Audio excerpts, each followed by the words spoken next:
नमस्कार, मैं मुन्ना सर छपरा से। आज के इस वीडियो में हम लोग एडवर्ब के रूप में इवन, अल्सो तथा टू का प्रयोग सीखने की कोशिश करेंगे।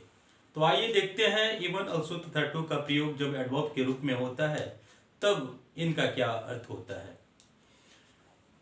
एडवर्ब के रूप में जब अल्सो, टू तथा इवन का प्रयोग होता है तब इन तीनों का शाब्दिक अर्थ भी होता है।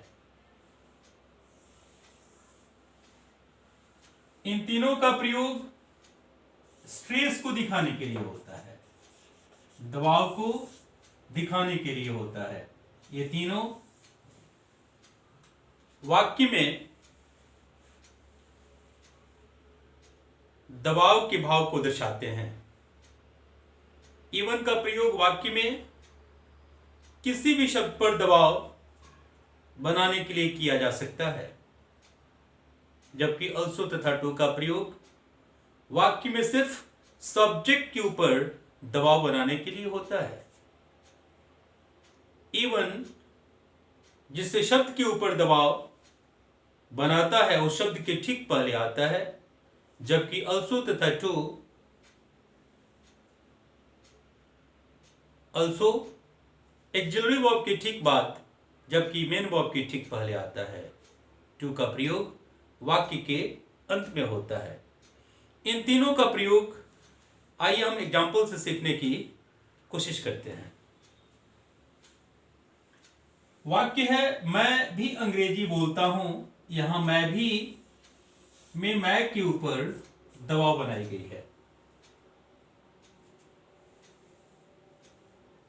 इस वाक्य को हम इवन, टू तथा अल्सो तीनों से बना सकते हैं।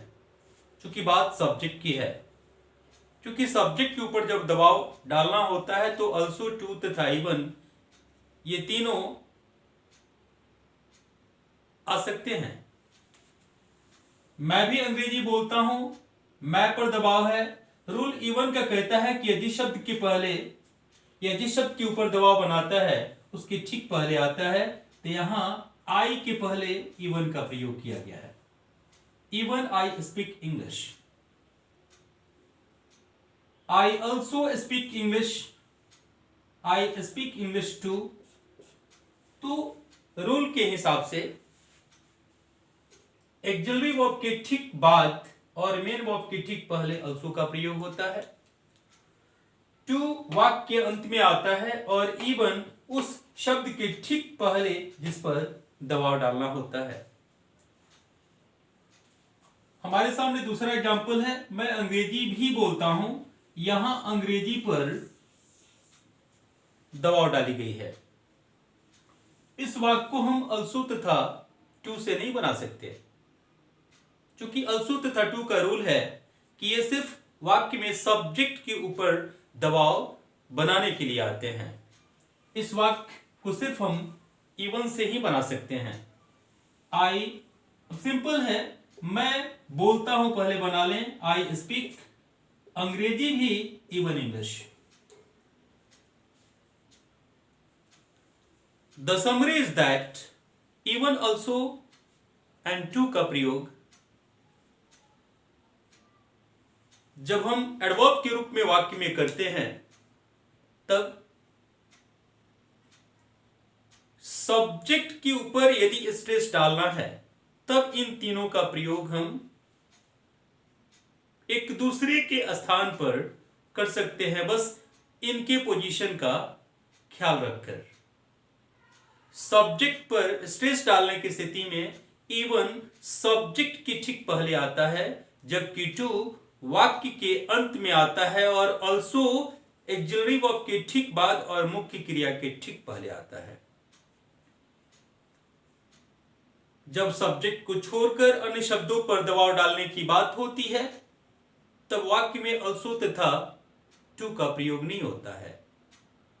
उस वाक्य में सिर्फ इवन का प्रयोग होता है।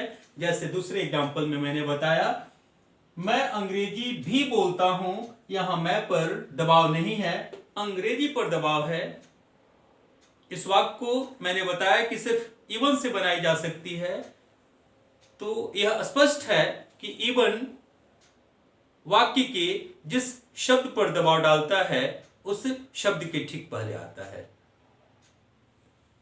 कुल मिलाकर इवन वाक्य के किसी भी शब्द के पहले आकर उस पर दबाव बना सकता है, जबकि अल्सो तथा टू ये सिर्फ वाक्य के सब्जेक्ट पर दबाव बनाते हैं। टू वाक्य के अंत में आता है, जबकि अल्सो वाक्य में एक्सिलरी वर्ब के ठीक बाद तथा मेन वर्ब के ठीक पहले आता है।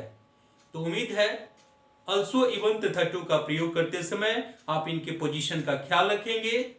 इवन, अल्सो तथा टू के ऊपर एक बार फिर मैं फोकस करना चाहूंगा। इवन वाक्य किसी भी शब्द पर दबाव डाल सकता है, जबकि अल्सो तथा टू वाक्य में सिर्फ सब्जेक्ट के ऊपर ये दबाव बनाते हैं।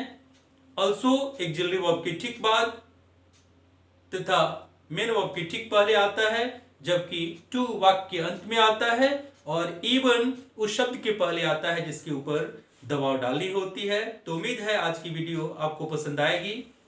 मिलते हैं अगले वीडियो में, तब तक के लिए जय हिंद।